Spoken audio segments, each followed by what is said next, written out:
Ngakho uJesu wakhuluma kubo wathi, mina ngingukukhanya kwezwe, ongilandelayo kasoze ahamba ebumnyameni, kodwa uyakuba nokukhanya kokuphila. Amen. Cela sivala amehlo sikhuleke. uNkulunkulu wethu ongcwele, uNkulunkulu ophakeme, uNkulunkulu onamandla onke, noNkulunkulu obusayo emazulwini aphinda abuse emhlabeni. Baba, siyakubonga ngalesikhathi osiphe sona uNkulunkulu wethu ongcwele ukuba sizokukhonza sikudumise wena njengoNkulunkulu. Siyabonga uNkulunkulu wethu onamandla ukufundiswa kwezwi lakho, ukuze uNkulunkulu wethu ongcwele sikwazi ukwenza intando yakho. Nangalesi sikhathi mnini amandla onke siyakhuleka ukuthi uphinde uphakamise uJesu Kristu ezwini lakho. Siyakhuleka uNkulunkulu wethu ongcwele ukuthi usiphe ukuqonda konke. Bese uyasilekelela ukuthi konke mnini amandla onke siyale ukuba sikwenze ezwini lakho. Usize ukuba sikwenze ngomoya wakho ongcwele. Konke lokhu sikhuleka egameni lenkosi yethu uJesu umfeli wethu. Amen. Ivesi elilodwa engizokhulumela ngaphansi kwalo, kodwa izihloko esizobe sikhuluma ngaphansi kwazo zimbili kuphela. Amen. Wonke umuntu olifundayo izwi likaNkulunkulu, nawo wonke umuntu ophilayo emhlabeni omzalwane, uyabona ukuthi esikhathini esiphila kusona siphila esikhathini la khona abantu be-confused. Amen. Siphila esikhathini la khona abantu bedidekile. Siphila esikhathini la khona abantu bengazi ukuthi okuphi okuyikona and okuphi okungesikhona. And sekuwesi njengamanje abanye abantu abasazami nokuthola ukuthi okuphi okuyiqiniso, abanye sebevele bamkela ukuthi akukho esikwaziyo okuyiqiniso. Siphila esikhathini la khona abantu abaningi bengenalo ithemba, bengenalo nhlobo. Siphila esikhathini la khona ukubalisa ebantwini kukuningi kakhulu. La khona inkinga zibuye ngathi ziningi kunezixazululo. Amen. Siphila esikhathini la khona ama cases okuzibulala sibona emamaningi kakhulu kunakuqala. And konke lokhu sekuze kwaba normal, akusathusi kulesikhathi esiphila kusona. Siphila esikhathini la khona kungacaci ukuthi okuphi okuright and okuphi okwrong. Ngamamazwi isono sesize saba normal kulesikhathi esiphila kusona. And uJobe wake wamemezela wathi abantu isono basiphuza njengamanzi. Kodwa mina ngithi kulesikhathi esesiphila kusona isono abantu abasiphuza njengotshwala. Amen. Ngamamazwi kulesikhathi esiphila kusona khona ukudideka okuningi. Kulesikhathi esiphila kusona khona ukubalisa, khona ukucomplaina okuningi. Kulesikhathi esiphila kusona ugcwele isono. Amen. Lokho akuthusi bazalwane uma sikubona kubantu abangakholwa. Lento ithusa uma isiqala isibonakala kuthina sabazalwane esikholwayo. Kulomhlaba esiphila kuona siphila ezweni elimnyama. Siphila ezweni elimnyama. Kodwa uJesu kule conference since iqalile uzoxosha bonke ubumnyama. Amen. Kule conference esiqalile uJesu uzoletha ukuqonda kubo bonke abantu abadidekile. Kule conference esiqalile uJesu uzonikeza bonke ithemba abangenalo ithemba. And kule conference esiqalile uJesu uzosindisa abantu abangakholwa. Amen. Endlongo kusho ngenxa yamazwi uJesu awakhiphe emlomeni wakhe. Amazwi athi mina ngingukukhanya kwezwe. Ngingukukhanya kwezwe. uJesu uma efika empilweni yomuntu into ayenzayo uyaxosha ubumnyama. Amen. Into ayenzayo uJesu uyaxosha ubumnyama. And iyonanto esizoyibheka namhlanje ngaphansi kwezihloko ezimbili. And isihloko sokuqala ukumqonda uJesu Kristu. Ukumqonda uJesu Kristu. Bese kuthi isihloko sesibili ukumlandela uJesu Kristu. Ngamamazwi uJesu Kristu mangabe sesimqondile, sesimazile ukuthi uqonda ukuthini mangabe ekhulunywa ngokukhanya kwezwe, kumele simlandele uJesu Kristu. Amen. Isihloko lesibazalwane sibaluleke kakhulu. Isihloko lesi esibalulekile esithinta ukuphila kwethu. Isihloko lesi esithinta inguna phakade lethu. Isihloko lesi esibaluleke kakhulu esizokhuluma ngaso ngalesi sikhathi. Mangabe ufunda lapha kuverse number 12, u-A wakhona, ukuqonda uJesu Kristu njengokukhanya kwezwe. Uthi mina ngingukukhanya kwezwe. Lesi statement uJesu Kristu asikhuluma kubaFarisi. Istatement uJesu Kristu asikhuluma esixukwini esiningi. And bonke labantu babemlalela uJesu Kristu ekhuluma nabo ethi yena ukukhanya kwezwe. Amen. And kumele sikunderstand lokho. Kumele siqonde lokho ukuze sikwazi ukunderstand ukuthi uJesu Kristu uqonda ukuthini mangabe ethi ukukhanya kwezwe. Now zimbili izinto engizoziveza ezizoveza uJesu Kristu ukuthi uqonda ukuthini mangabe ethi ukukhanya kwezwe. Oqala ngifuna ukubuyisela emuva ukuthi abantwana bakaIsrayeli noma amaJuda mangabe uJesu ethi ukukhanya kwezwe, kubona kwakusho ukuthini lokho? Kubona kwakusho ukuthini lokho? Ngicela selapha kuverse number 20 uchapter number 8. Uthi lawo mazwi wawakhuluma ngasemphongolweni weminikelo, efundisa ethempelini, kodwa akukho umuntu owambophayo ngokuba isikhathi sakhe sasingakafiki.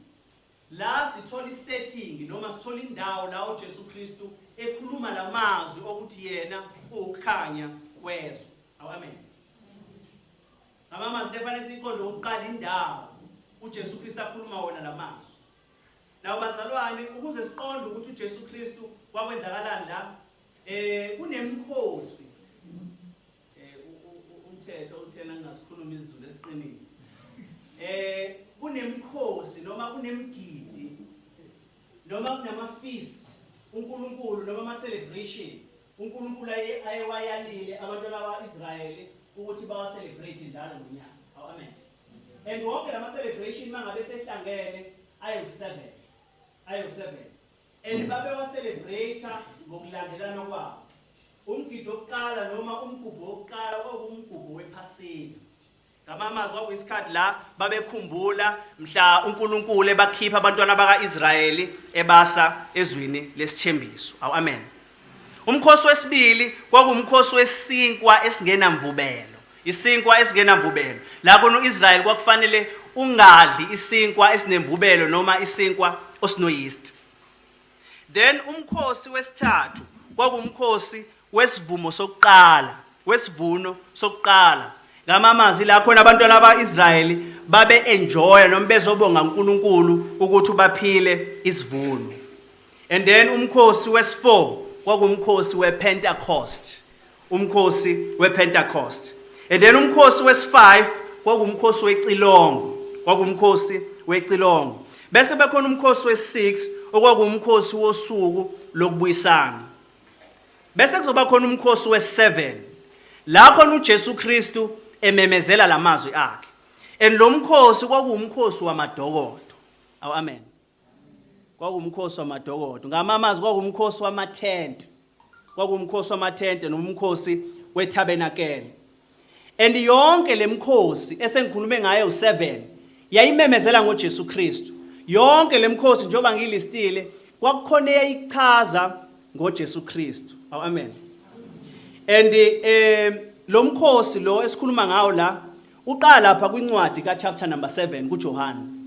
Uqala lapha kuChapter number 7 uzoyophela kuChapter number 9. Amen.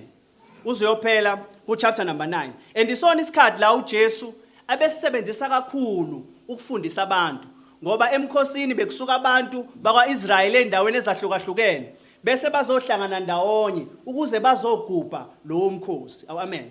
So abantu laba bebaningi as a result uJesu Kristu isona isikhathi ayijwayele ukusebenzisa ukuze afundise ngaye. Siye lapha kuChapter number 7 uverse number 1. uthi emva kwalokho uJesu wahlala eGalile ngokuba wayengathandi ukuya eJudeya lokhu abaJuda babefuna ukumbulala. uJesu Kristu la wayehleli eGalile engasayi kofundisa ngoba wayazi ukuthi mangabe efundisa babezombamba abaJuda bese bayambulala. Amen. Bese verse number 2 uthi wawususondele umkhosi wabaJuda wamadokodo. Ngamamazi chapter number 7 siyakhonjisa ukuthi umkhosi wamadokodo lengikhuluma ngawo wawususondele. And mangabe uqhubeka nechapter uzothola ukuthi uJesu Kristu konke ayekukhuluma wayesekhuluma ekuwona lo mkhosi wamadokodo. Amen. Umkhosi wamatent, umkhosi wamatent. Now yini le eyayenziwa la kule mkhosi? Ngoba kulomkhosi iwona la uJesu Kristu ethatha isithombe sokuthi yena ukukhanya kwezwe bese azichaza ukuthi yena uyiloko kukhanya. Okokuqala kwakuyisikhathi samadokodo njengoba kade sengisho la khona abantwana bakaIsrael noma besuka eindaweni ezahlukahlukene bese baye bonke eJerusalema bayokwakha ama-tent noma amadokodo atemporal and babezohlala lapho eJerusalema izinsuku ezu7 mabeya lapha basuke beyokhonza uNkulunkulu. Amen. And isizathu sabo sokuthi baye lapha babeyozikhumbuza ukuthi uNkulunkulu yini ayenzile kuIsrael eminyakeni ewu40 besehlane. Amen. Ngamamazwi babeyophila engazi ukuthi basehlane lapha beyokhumbula ukuthi uNkulunkulu wabanikeza konke ababekudinga ngalesa sikhathi uNkulunkulu wayebavikela. As a result babakha lawo mathent amancane. Then okwesibili kwakuyisikhathi sokubonga nokucela uNkulunkulu ngoba kwakuyisikhathi sokuphela konyaka lesi. Yila khona kwakuhlangana bonke abantu bakaIsrael bezobonga uNkulunkulu ngako konke uNkulunkulu abenzele khona. Ngazo zonke izitshalo abayivunile, ngemvula abayitholile, ngawo konke uNkulunkulu abayiprovide ngakho. Ngamamazwi kwakuyisikhathi lesi sokubonga. But okwesibili kwakuyisikhathi laba becela uNkulunkulu ukuthi ngonyaka ozayo aphindanise futhi ini imvula. Amen. Then okwesithathu kwakuyisikhathi sokudumisa uNkulunkulu. Kwakuyisikhathi sokunikela, kwakuyisikhathi sokukhonza uNkulunkulu. For 7 days babehleli bekhonza bedumisa uNkulunkulu. Amen. Now lesikhathi ke sokukhonza nesokudumisa uNkulunkulu nemhlatshelo yila kuvela khona ke amazwi kaJesu Kristu. Izinto ababezenza lapho okokuqala babenikela ngezivuno zabo ababeyivunile ngalonyaka. Okwesibili babenikela ngemali ababenayo. Okwesithathu kwakukhona into ebizwa ukuthi ukudonswa kwamanzi nokuthelwa kwamanzi. Amen. La khona umpriest wayehamba endaweni ethile besakha amanzi kade ephuma endaweni natural besakhe khona lawo manzi bese lawo manzi ayowathela kwialtar. So kwakukhona lo mkhuba lo babewenza njalo lo mkhuba lo wabakhumbuza ukuthi wawubakhumbula ngokuhlanjulula kwabo. Amen. Then kwakukhona umkhuba futhi wokuhlatshwa kwezilwane because kwakuyisikhathi laba benikela phambi kwaNkulunkulu. Kwakukhona nomkhuba wokujabula. Kwakukhona nomkhuba wokujabula. Amen. Lapha ku John chapter number 7 uverse number 37 kuya verse number 39 kunento esho uJesu lapha. Uthi kepha ngosuku lomkhosi wokugcina ngamamazwi ngosuku lokugcina uJesu wasukuma wamemeza wathi ukhona omileyo makeze kimi aphuze okholwa yimi njengokusho kombhalo esiswini sakhe kuyagobhoza imfula yamanzi. Wayekusho lokho ngomoya ababezamamukela labo abakholwa nguye. Amen. Ngamamazwi uJesu Kristu uthatha into ekade yenziwa la khona bekuthathwa amanzi endaweni ephumayo bese bayowathela ealtar. Usezothi uJesu Kristu yena uyilawo manzi. Amen. Ngamamazwi uzowenza into efanayo futhi nalama ngabe ekhuluma ngani ngokukhanya. Mayekhuluma ngokukhanya. Bese kuzoba khona nayi into ebaluleke kakhulu ekuyiyona eyenza uJesu Kristu agcine memeza ethi ukukhanya kwezwe. Kwakhona lapha amalambu noma ama-light ayewu-4. Amen. And lawo ma-light ayesethempelini. Ithempeli lahlukaniswe ngezigaba. Kwakhona indawo yayingaphandle kwethempeli eyayibizwa ukuthi indawo yama-Gentiles noma abantu bezizwe. La khona thina abantu engeyona uIsrayeli besingavumelekile ukungena ethempelini. Amen. Then mangabe ungena lapho bese kuzoba khona indawo ebizwa ukuthi indawo yabesifazane. Ila khona abantu besifazane babegcina khona. Kwangena umuntu wesilisa, kungena umuntu wesifazane. Wawungadluli njengomuntu wesifazane lapho. Elila sithola khona owesifazane owanikela ngecoin. Amen. Bese emva kwalokho bese kuzoba khona indawo ekuthiwa indawo yabantu besilisa. Ngama amazwi kwakufike umuntu wesifazane bagcine la endaweni yabesifazane bese kube indawo yabantu besilisa. Emva kwendawo yabantu besilisa kube indawo yabapriest la kuhlatshelwa khona. Amen. Emva kwalokho bese kuzoba indawo engcwele ngcwele. So la kule ndawo yabantu besifazane engikhuluma ngayo kwakukhona amalambu awu-4. Lawo malambu kuthiwa ayemakhulu ngendlela ukuthi ayekhanyisa le ndawo ekuthiwa yabantu besifazane, akhanyise le yamadoda, akhanyise le yabapriest, aphinda azokhanyisa bonke abantu ama-Gentiles abangaphandle bese izokhanyisa iJerusalema yonke. Amen.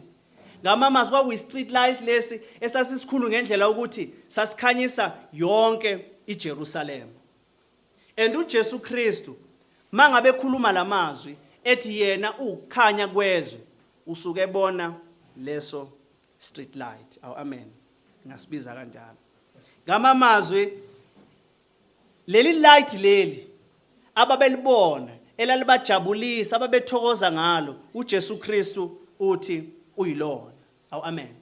Ngamamazwi uzothi leli light leli nilightile imina.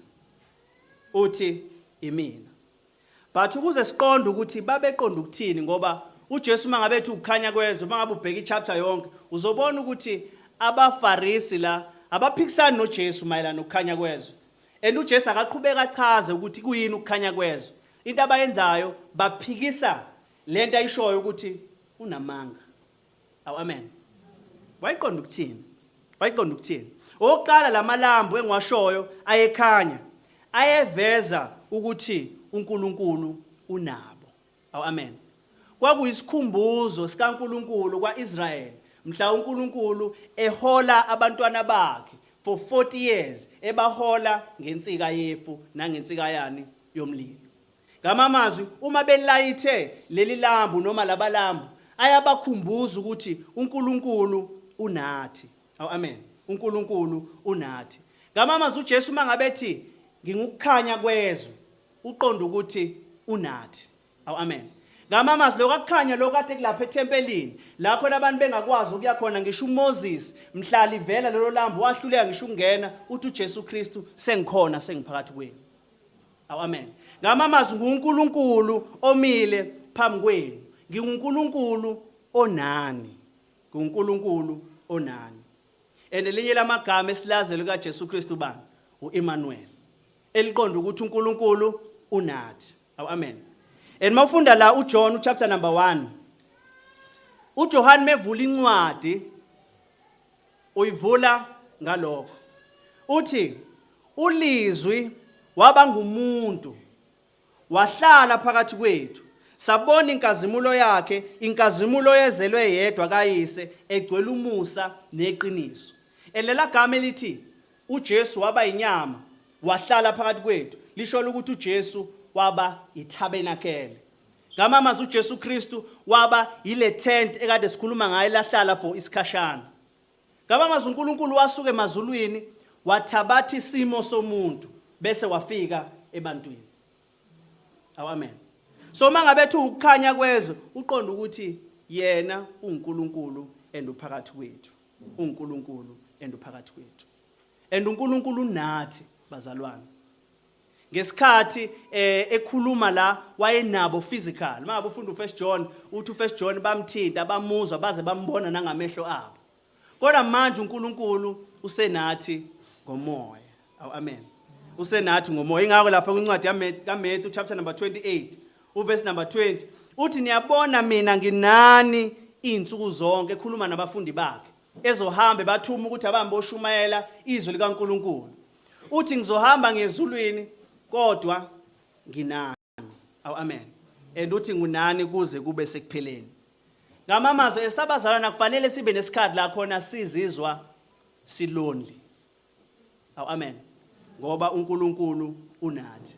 And akudingi ukuthi sihambe so faster of 40 days sifuna ipresence kaNkulunkulu.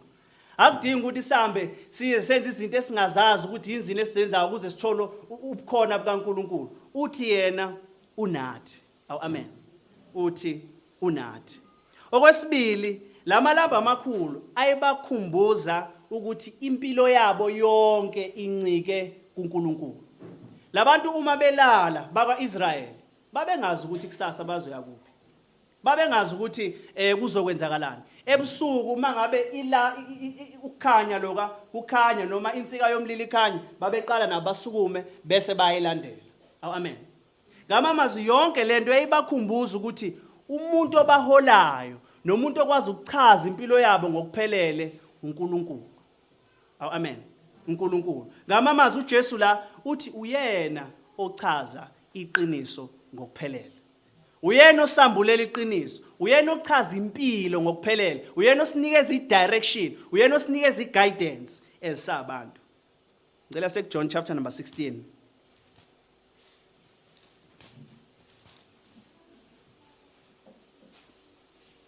uJohn chapter number 16 uverse 8.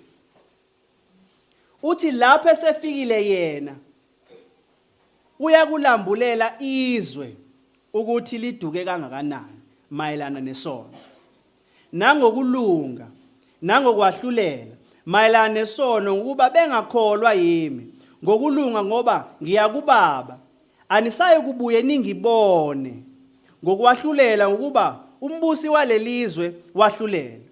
Uverse 12. Kusekuningi enginganitshela khona, kodwa manje ningekuthwale. Ngamamazwi uJesu la ukhuluma nabafundi bakhe uthi mhla ehamba umduduzo uyeza ozobaholela kulo lonke ini iqiniso. Amen. Ngamamazwi impilo yenza isense ngoJesu Kristu kuphela. Ngaphandle kwaJesu Kristu impilo ayenzi sense.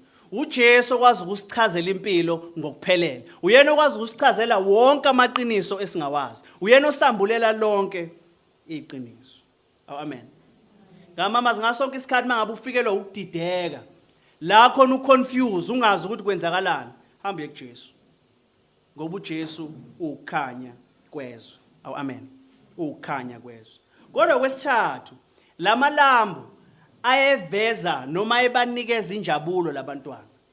Mangabe bebona kukhanya bekhumbula wonke lo msebenzi uNkulunkulu abenzele wona, kubona kwakhona ukujabula, kwakhona intokozo, kwakhona ukudansa.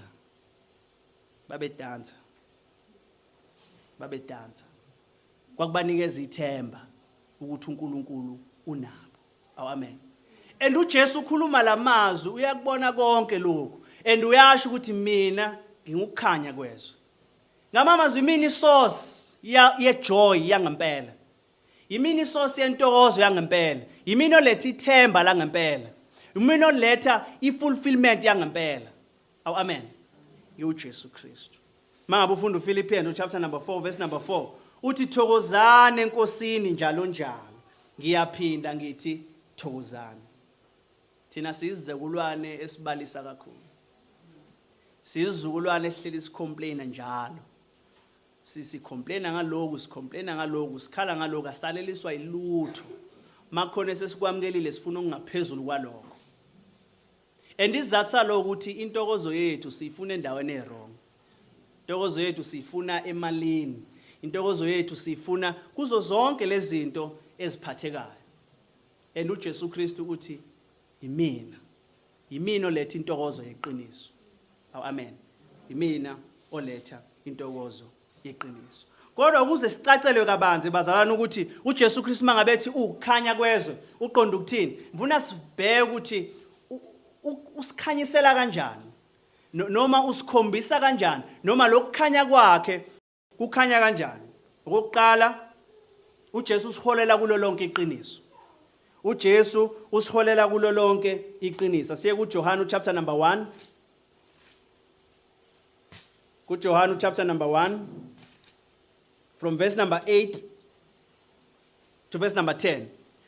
Uthi yena wayengesiki ukukhanya, ukhuluma ngoJohane.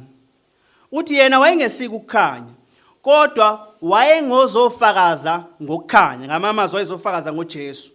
Kwakungukukhanya kweqiniso okukhanyisa bonke abantu okwase kuza ezweni.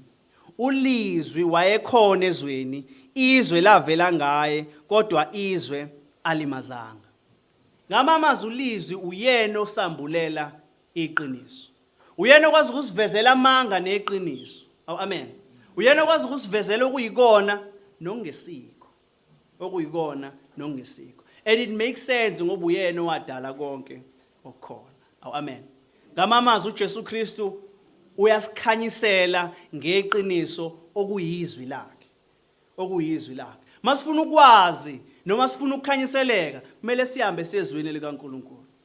Ngoba ila sikhanyiseleka khona. Mawufunda incwadi yamaHubo, uchapter number 119, uverse number 105. Uthi izwi lakho liyisibani ezinyaweni zami nokukhanya endleleni yami. Ngamamazwi i-direction yempilo yami isezweni. Yizwi likaNkulunkulu elikwazi ukusinikeza i-direction. And uJesu Kristu uthi ukukhanya. Ngamamazwi uJesu okwazi ukusinikeza i-direction. Amen. uJesu okwazi ukusinika i-direction. Okwesibili, uJesu usikhanyisela ngevangeli lakhe. Usikhanyisela ngevangeli lakhe. Siye kuJohn chapter number 3.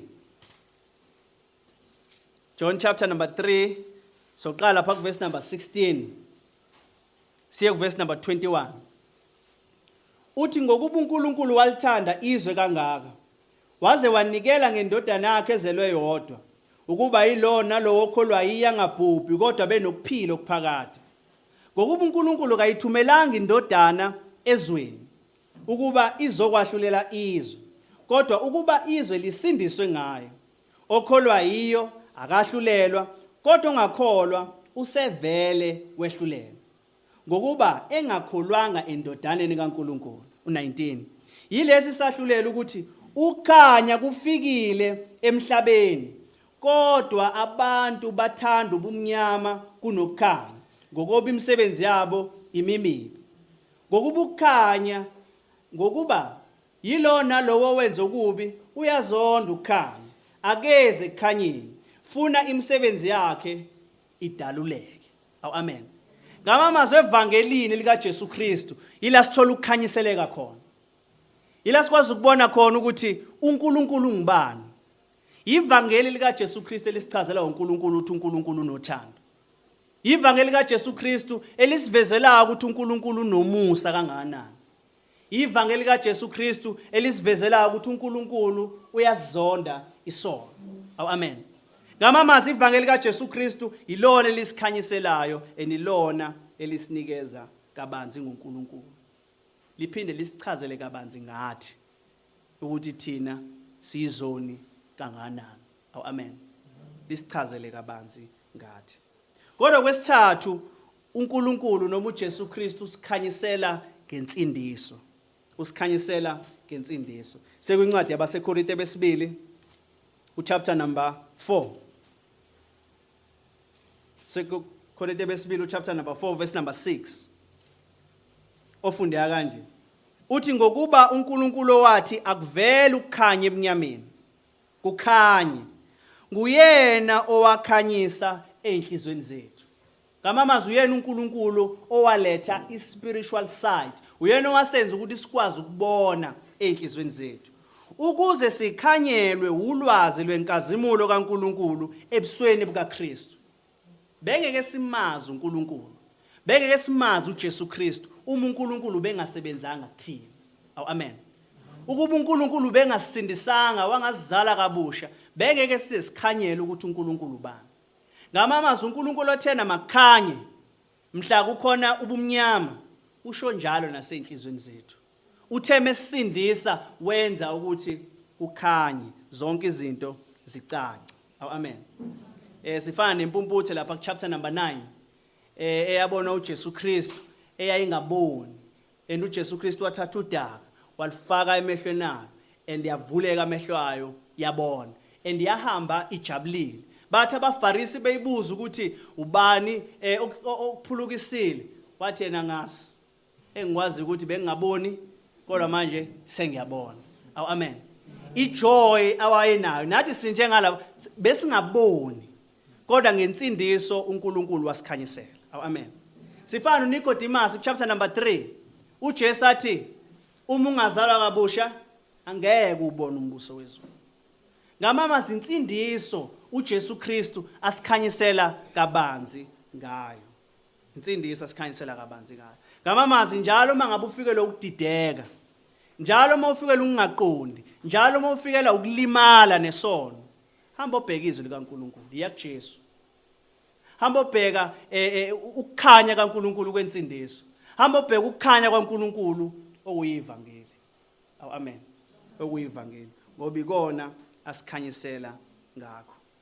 Kodwa manje ngifuna ukukuvezela ukuthi lokukhanya kungakanani. Ngabe ukukhanya okufana konke yini ukukhanya. Njengoba kade ngichaza ukuthi la malambu indlela emakhulu ngayo ayingakhanyisi kuphela le ndawo yabesifazana ababekhona. Ayekhanyisa zonke indawo zazikhona eTempelini besiphumele ngaphandle kuma Gentiles besiphumele ngaphandle elokhuzaneni eJerusalem. NoJesu njalo. Ukukhanya kwakhe kukhulu kakhulu. Amen. And sokubona lo ngamagama wasebenzayo. Ngamagama wasebenzayo. Igama lokuqala lisebenzayo lapha yilela lichazile umfowethu uNzimande I am noma umina ethu ego emi elisebenziswa uNkulunkulu ukuzichaza yena ukuthi ubani. Amen. Lelo gama belimveza uNkulunkulu njengoNkulunkulu. And lapha ku chapter number 8 kuyona ichapter lesifunda kuyona. Lapha ku verse 58 and 59 uJesu uyaliphinda lela gama. Uthi uJesu wathi kubo ngiqinisile ngithi kini engakabikho uAbrahama ngangikhona mina I am. Ngamamazi uAbraham engakabi khona I am. Amen. Ngamamazi la uJesu mangabe ekhuluma nabaFarisi ekhuluma naso sonke isixuku esikhona uthi mina lo waNkulunkulu owayekhona kuAbraham. Yimina lo waNkulunkulu owayehola abantwana bakaIsrayeli abakhiphe eGibhithe. Yimina lo waNkulunkulu owayekhuluma noMoses esihlahleni. Uthi mina lo uNkulunkulu. Amen. Ngamama ingakho bathatha ngisho namatshe balokhuza bafuna ukumshaya. Wabe bazi ukuthi uzibiza ngubani ngoNkulunkulu. Amen. And lokukhanya kuNkulunkulu uqobo. Kukhulu ngoba kuNkulunkulu uqobo. Amen.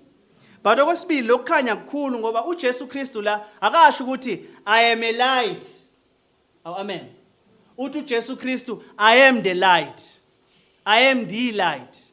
Yimina ukukhanya. Yimina ukukhanya. Ngamamazi uJesu Kristu uthi akukho okunye ukukhanya ngaphandle kwami. Yimina ngedwa ukukhanya. Amen. Ngamamazwi uShemba akasiki ukukhanya. Noma ngathi unyaza akasilo wayilona lo nyaza. uJesu ongukukhanya. Amen. Abantu bajwayele ukuye emadlozini, bajwayele ukuye ezangomeni, bayofuna ulwazi, bafuna ukuqonda, bafuna ukusizakala. Akusikona ukukhanya, uJesu ongukukhanya yena yedwa. Amen. Abantu bajwayele ukuthola ukukhanya emfundweni bangamfuni uJesu. Bayofuna ulwazi olukhulu ngoba befuna ukunderstand ukuthi kwenzakalani emhlabeni. uJesu ukukhanya. Amen. Zonke lezi zinto azisikona ukukhanya. And into esilimaza kakhulu kulesikhathi samanje isikakhulu thina esiyintsha i-social media. Facebook akukona ukukhanya. uJesu Kristu ukukhanya. Amen. Kwesikhathi kuyenzeka ezweni kaNkulunkulu abaprofeti abafundisi abapostoli nathi sabazalwane esibizo ngokukhanya. But akusho ukuthi siukukhanya okulingana noJesu Kristu. Thina siukukhanya okukuJesu Kristu. Amen. Ingakho iBhayibheli isibiza ngabantwana bokukhanya. Ngamama silingisa bani uNkulunkulu. Uyena yedwa okukhanya. But okwesithathu into eyenza ukuthi lo ukukhanya kube kukhulu. uJesu akasho ukuthi ngingukukhanya ezweni. Uthi uJesu ngiyukukhanya kwezwe. Amen. uthi ngikukhanya kwalo izwe. Ngamamazi lela lambu njengoba kade ngishilo ukuthi belifike likhanyise zonke indawo. uJesu Kristu ukhanyisa lonke ilizwe, hayi endaweni ethile kuphela. Amen. Ngamamazi urisha zonke indawo. Ngiyayithanda kakhulu ke le part bazalwane. Ngoba la uJesu Kristu ukhuluma ngami nawe. Uthi uJesu akasikona kuphela ukukhanya kwabaJuda, kodwa ukukhanya kwethu sama Gentiles nabantu bezizwe. Thina kade sikude noNkulunkulu, singamazi uNkulunkulu, singahlangene nezithembiso zikaNkulunkulu, singamazi kisho kwayena uJesu Kristu wasenza saba seduze. Ngicela siye encwadini kaIsaya noma ngizokufundela. UIsaya chapter number 42 usuka ku verse number 6 kuya ku verse number 7. UIsaya la ukhuluma ngoMesiya. Uthi mina simakade ngikubize ngokulunga, ngiyakubamba ngesandla sakho, ngikulondoloze, ngiyakwenza ube isivumelwano sabantu, nokukhanya kwabezizwe. Ngamamazi akasikona kuphela ukukhanya kwamaJuda, ukukhanya kwabezizwe, ukukhanya kwamnawe, ukukhanya kwabantu babantu abamnyama. Amen. Ukukhanya kwabantu abamnyama. Kodwa kwesibili mangabethi ungukukhanya akasho ukuthi ukukhanya ezweni kodwa ukukhanya kwezwe, uqonda ukuthi izwe liyamdinga uJesu. Izwe liyamdinga uJesu ngoba uJesu ukukhanya kwezwe. In other words, ngaphandle kwaJesu kunobumnyama emhlabeni. Amen. Kodwa umbuzo ekumele sibuze wona ukuthi yini wena ozoyenza ukuze uqonde kabanzi ngoJesu Kristu? Yini lozoyenza ukuze uqonde kabanzi ngoJesu Kristu? And ukuze sazi kabanzi ngoJesu Kristu ukuthi ubani, kumele sihambe siyezwini lakhe. Amen. Ukuze sikhanyiseleke ngayo uJesu Kristu, kumele siyinikele ekufundeni kabanzi ngoJesu. Kodwa kwesibili, lo myalezo usho ukuthi fanele sihambe sotshela bonke abanye abantu ngoJesu Kristu. Thina umsebenzi wethu akusikona ukususa ubumnyama. Umsebenzi wethu ukutshela abantu ngoJesu Kristu, yena bese asuse ini ubumnyama. Amen. And isibindi uJesu Kristu ayenaso la siyamangalisa. Ngenxa inamba yabantu ababekhona nangenxa yobungozi obabungenzeka kuyena ukuthi babe ngambulala ngisho ukumbulala, kodwa wasukuma wathi yena ukukhanya kwezwe. Amen. Wathi ukukhanya kwezwe. Okwesibili, uJesu kumele simlandele. Amen. Ukulandela uJesu Kristu. Uverse number 12 lapha chapter number 8 uB wakhona. Uthi mina ngiukhanya kwezwe, ongilandelayo kasoze ahamba ebumnyameni kodwa uyakuba nokukhanya kokuphila. Yini ozoyenza ngoJesu? Njengoba uzozwa ngoJesu kusukela manje kuze kube uSunday, yini lozoyenza ngoJesu? Ngoba inkolo yobuKristu ayikho kuphela ngokufundisa ngoJesu, kodwa umbuzo omkhulu kakhulu ukuthi yini lozoyenza ngoJesu Kristu. Amen. After usufundile ngoJesu, wezwa ngoJesu ukuthi uJesu ukukhanya, yini ozoyenza ngaye uJesu Kristu? And uJesu Kristu la usinikeza umgomo, and lo mgomo umyalezo. Amen. Noma umyalo, and umyalo wakho uthini? Ongilandelayo. Ongilandelayo. Ngamamazwi simele ukumlandela uJesu.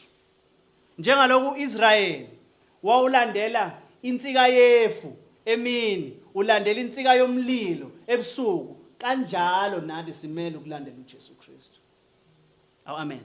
Simelwe ukulandela uJesu Kristu. Lento ichaza ukuthi simele ukuqala ukukholwa uyena uJesu Kristu. Simele ukukholwa uyena uJesu Kristu. Okwesibili, simele ukuba abafundi bakhe uJesu Kristu. Singagcini kuphela ngokukholwa uyena, kodwa sibe abafundi bakhe uJesu Kristu. Ngoba lento yokulandela uJesu isho kona ukuba umfundi kabani? kaJesu. Yini kumele sikholwe ngoJesu? Ngicela siye lapha ku chapter number 8. La sikhona ku verse number 21. Into yokuqala efanele sikholwe uJesu ukufa kwakhe esiphambanweni. Verse number 21. Uthi ngako ke wabuye wathi kubo, ngiyamuka mina, niyakungifuna kodwa niyakufela ezonweni zenu. Lapho ngiya khona mina anikwazi nina ukuya khona.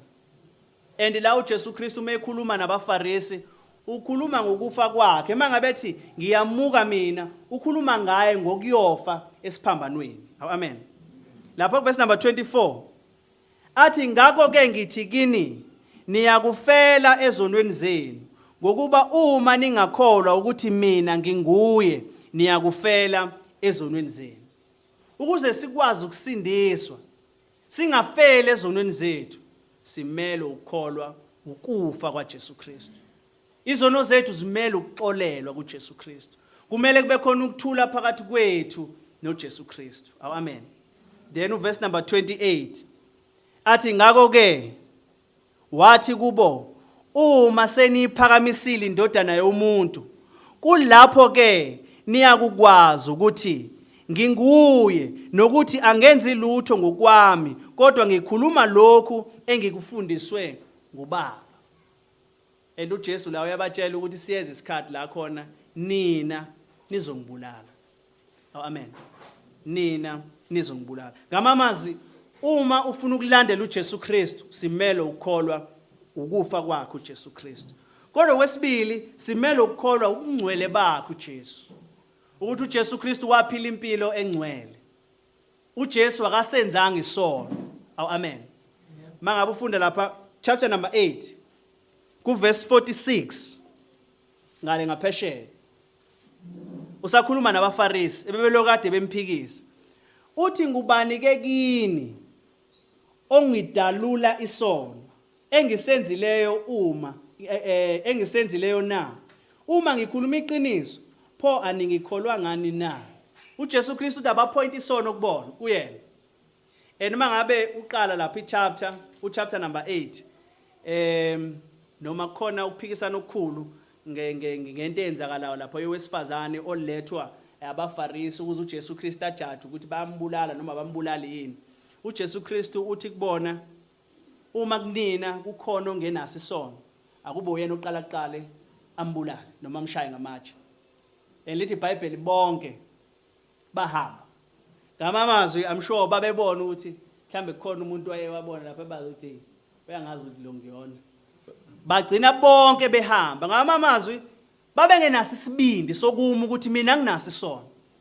Angisenzanga isono, ngisinless, sikhombeni isono kumina.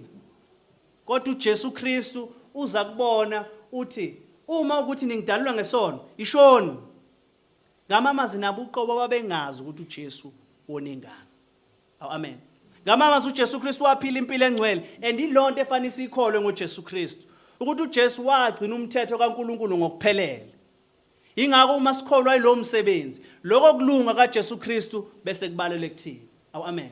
Bese zonke izono zethu zihambe ziyobalelwa kuyena uJesu Kristu. Ongilandelayo fana kholwe umsebenzi kaJesu Kristu. Amen. Akholwe umsebenzi kaJesu Kristu. Kodwa lapha uJesu usebenzisa igama athi ongilandelayo. Lela gama igama lamanje futhi eliqhubekayo. Amen. Ngamamazi awugcini kuphela ngokukholwa namhlanje but uyaqhubeka ukukholwa uJesu Kristu. Amen. Ingakho lapho kuJohn chapter number 8 la sifunde khona ku verse number 30 uthi esakhuluma lokho abaningi bakholwa kuye. Ngiyathemba ukuthi baningi abazokholwa kuye nala. Esakhuluma lokho abaningi bakholwa kuye. Ngamamazi isixuku esasikhona khona bakholwa uJesu Kristu. Kodwa uJesu Kristu akaneliseki kuphela yilokho. Ku verse 31 uthi ngakho ke uJesu wakhuluma kubaJuda abasebekholwa kuye wathi uma nimi esifundisweni sami ningabafundi bami uqobo. Amen. Ngamamazi abafundi bakaJesu boqobo yilabo bame esifundisweni sikabani sikaJesu Kristu. Usho lo ukumlandela uJesu Kristu. Ukholwa uJesu Kristu nokulalela imiyalo yakhe. Amen. Ukholwa uJesu Kristu nokulalela imiyalo yakhe.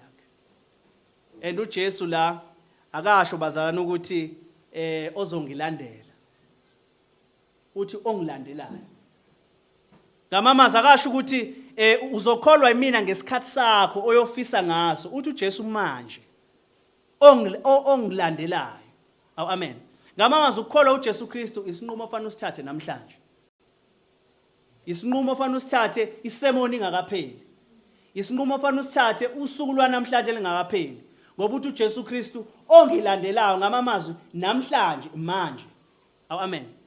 Okwesibili akasho ukuthi abangilandelayo.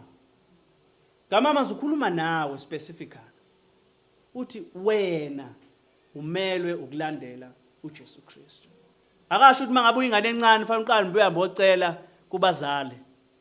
Uthi ongilandelayo. Amen. So umbuzo engakubuza wona namhlanje ukuthi ngabe usukholiwe yini uJesu Kristu? Ngabe uyamlandela yini uJesu Kristu? Ngabe umile yini esifundisweni sakhe uJesu Kristu? Ingakho sizothola elinye iphuzu. uJesu ekugcineni usinikeza izithembiso ezu3. Amen. Bonke abalandela uJesu Kristu uJesu banikeza izithembiso ezu3. Isithembiso sokuqala uthi abasoze baphile ebumnyameni. Bonke abalandela uJesu Kristu uma simlandela uJesu Kristu ngokuphelele uthi asoze sahamba ebumnyameni. Mangabe ethi sahamba ebumnyameni ukhuluma ngempilo yethu. Uthi asoze saphila impilo ebumnyameni. Asoze saphila impilo ebumnyameni. Elela gama elithi asoze igama eliqinile elisebenzisiwe lapha. Eligcizelela into engeke ize yenzeke. Uthi angeke kuze kwenzeke. Amen. Wonke umuntu olandela uJesu Kristu uthi angeke kuze kwenzeke ahambe ebumnyameni. Kodwa bazalwane njengoba kade ngishilo ekuqaleni ukuthi isikhathi esiphila kusona nelizwe nesizwe siphila kusona siphila esikhathini la khona abantu bephile ebumnyameni. La khona bedwanguze ebumnyameni bengazi. Amen. Bephule ebumnyameni besono. Isono esibagqilazile. Umuntu azasidefend. Lapha ku chapter number 13, ku verse number 8, chapter number 13, uJesu mangabe seshilo ukuthi yena ungukhanya. Ku verse number 13, abaFarisi instead ukuthi bakholwa uJesu Kristu bayiphikisa lento eshiwo uJesu Kristu. Bathi ngakho ke abaFarisi bathi kuye uyazifakazela wena ubufakazi bakho abusibi iqiniso. And uJesu Kristu la usebachazele isikhathi eside kodwa still abafuni ukukholwa uyena. Abafuni ukukholwa uyena. Amen. Ku chapter number 8 lapha ku verse number 33 uthi bamphendula bathi thina singabolimo luka Abraham. La khona ethi khona niyakulazi iqiniso neqiniso liyakunkhulula bese bamphendula bathi thina singaboliko ba Abraham asikaze sibe izigqila zamuntu. Usho kanjani ukuthi niza kuba ngabakhululekileyo na? And la uJesu ubabuyisela back futhi ubakhumbuza ngalesikhathi besayiqila lapha ezweni likaFaro. Uthi asikaze sibe izigqila zamuntu. Usho kanjani ukuthi niza kuba ngabakhululekileyo na? Ku verse 34 uJesu waphendula wathi ngiqinisile ngithi kini yilowo nalowo owenza isono uyisigqila sesono. And abantu bagqilazekile. Amen. Benza isono bathi hayi sikhululekile, si free. Kanti umuntu ngasikhathi ethi ukhululekile ila khona ethi ugqilazekile khona. Nginama colleagues ama-2 engisebenza nawo lapha. Omunye wabo uphuza kakhulu. Uphuza ngalendlela ukuthi ngomsombuluko makade ehole ngolesihlanu uyafika esedabukisa. Afike esebalise ethi ngiyabiyeka utshwala ngeke ngibuye ngiphinde ngithinte utshwala ngoba imali angisena. Achaza izitori eziningi. Uphinde uqhamuke futhi umhla 15 aphinde into efanayo. Ngiyabiyeka utshwala. Nangesikhathi esilandelayo. And uze wakholwa into yokuthi usho ukuthi mina ngithakathiwe. Ingaki imali ingenayo. Kanti no ukuthi ugqilazwe ilento ayiphuzayo. Akafuni ukuyiyeka. Amen. Akafuni ukuyiyeka. So abantu bagqilaze izinto ezahlukahlukene. Amen. Bagqilazwe izinto ezahlukahlukene. Kodwa uJesu uthi uma simlandela asoze sahamba ebumnyameni. Asoze sahamba ebumnyameni. Lapha encwadini yabaseEfesu chapter number 5 verse number 11 uthi ningahlanganyeli emsebenzini obumnyama engenazithelo kodwa kunaloko nidalule. Amen. Ngamamazwi thina njengokukhanya akufanele sihlanganyele emsebenzini yobumnyama. Isithembiso sesibili, uzophila ekukhanyeni. UJesu uma umlandela ngeke uzuphile ebumnyameni, kodwa uzophila kuphi? Ekukhanyeni. Amen. Verse number 8 lapha chapter number 5 ku-Ephesians uthi ngoba kade ningubumnyama. Uthi uJesu akasho nokuthi kade niphile ebumnyameni, uthi nina kade niyibona ubumnyama. Lento kade niyenza yosebumnyameni ingoba vele niyiyona.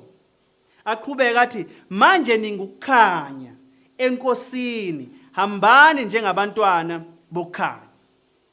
Bazalwana, abantu kumele babone kuthini ukuthi emshadweni ubaba umthanda kanjani umuntu wesifazane, nomama umthobela kanjani indoda. Amen. Fanele babone kuthini ukuthi izingane zikhuliswa kanjani. Izingane zikhuliswa kanjani.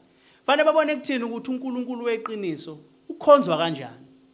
Fanele babone kuthini ukuthi impilo engcwele impilo enjani. Amen. Ngoba thina singukukhanya. Cela sibuye lapha ku 1 John. Lapha ku 1 John chapter number 1. 1 John chapter number 1 from verse number 5 kuya verse number 7. Uthi nanti izwi esalizwa kuye. Sinishumayeza lona ukuthi uNkulunkulu ungukukhanya nakanye ubumnyama kukho kunye. Uma sithi sinobudlelwane naye kodwa sibe sihambe ebumnyameni singaqamba imanga, asikwenzi iqiniso. Asilenzi iqiniso. Amamazi abantwana bokukhanya bahamba ekukhanyeni. Esithathu, uzoba nokukhanya kokuphila. UJesu Kristu wena uzoba nokukhanya kokuphila. Sibuyele lapha kuJohn chapter number 8. Uverse 13 wakhona uthi ngako ke abaFarisi ku verse 12 uthi mina ngikukhanya kwezwe, ongilandelayo kasoza ahambe ebumnyameni, kodwa uyakuba nokukhanya kokuphila. Ngamamazwi uzoba nako lokukhanya, you will possess it. Amen. Ingakho ngeke uzuhambe ebumnyameni. Ngamamazwi uzoba naye uJesu Kristu. uJesu uzohlala kuwena ngqo. Amen. Uzohlala kuwena. Lapha kuJohn chapter number 1 uyenza icace le nto. uJohn chapter number 1 verse number 4 uthi kuye kwakhona ukuphila uJesu Kristu. uJesu Kristu wayenokuphila. Bese athi lokho kuphila kwakungukukhanya kwabantu. Amen. Ngamamazwi uma unokuphila okunikezwe uJesu Kristu okuyingunaphakade, ila khona uzoba yini? Ukukhanya. Ngamamazwi sizoba nako lokukhanya, elokukhanya sikuthola kuJesu Kristu kuphela. Amen. Lokukhanya kuzohlala kuthina permanent ngoba uJesu mangabe sinikeza impilo, usinikeza impilo engunaphakade. Amen. Ukukhanya kwethu kuzoba ukukhanya okungunaphakade. Kuzoba ukukhanya okungunaphakade. Umbuzo engakubuza wona ukuthi ngabe uJesu Kristu uyamlandela yini? Ngabe uyamlandela yini uJesu Kristu? Mabili amagroup esinawo emhlabeni, amagroup alandela uJesu Kristu namagroup angamlandela uJesu Kristu. Amagroup aphile ebumnyameni, amagroup aphile ekukhanyeni. Amen. La kule chapter kuyavela ukuthi abantu akudingi ukuthi sesibachazele kakhulu ngoJesu Kristu. Ingoba vele uJesu abafuni. Noma ngwabachazela kanganani ezinye zezizathu ezenza ukuthi bangakholwa uJesu Kristu, uJesu abamfuni. Usho njalo uJesu mekhuluma nabaFarisi. Uthi dala ngichaza ku verse number 43. Kusuka ku verse number 1 echaza uJesu Kristu. Ku verse number 43 usethi dala ngichaza. Aningizwa ngoba vele anifuni. Amen. Ku verse number 44 athi ingoba ngabantwana bakaSathane. Aningizwa noma nilalela ubaba wenu uSathane. Amen. So abantu noma singabachazela kanganani noJesu Kristu ukuthi fanele balandele uJesu Kristu, bebangamlandeli uJesu Kristu ngoba bafuni. Ingoba bafuni. Amen. Ingoba bafuni. But umbuzo obalekile ozakuthina namhlanje ukuthi yini esizoyenza ngoJesu? Yini esizoyenza ngoJesu? Sengivala ngithena ekuqaleni kumnyama ezweni. Amen. The kumnyama ezweni. Kodwa uJesu uzoxosha bonke lobumnyama. Amen.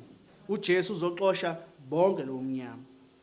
And mefika empilweni yomuntu uJesu uyabuxosha lobo mnyama.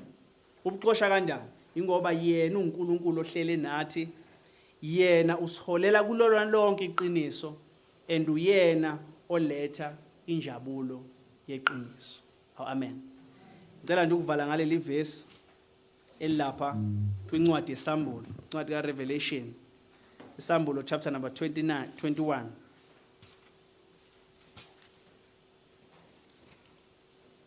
Isambulo chapter number 21.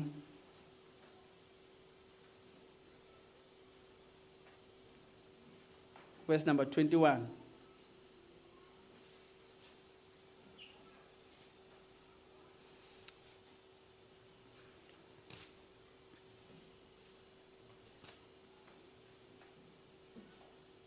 Uthi from verse number 22.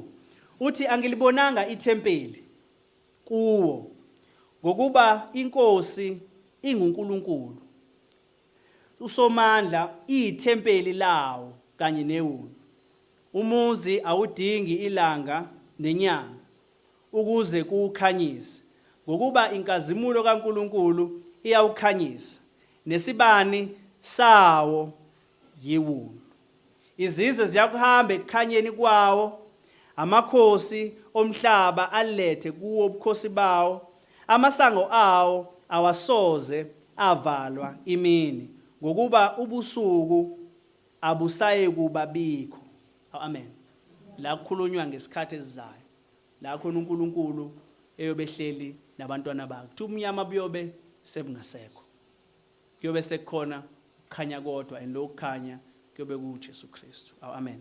Cela sivala amehlo sikhuleke.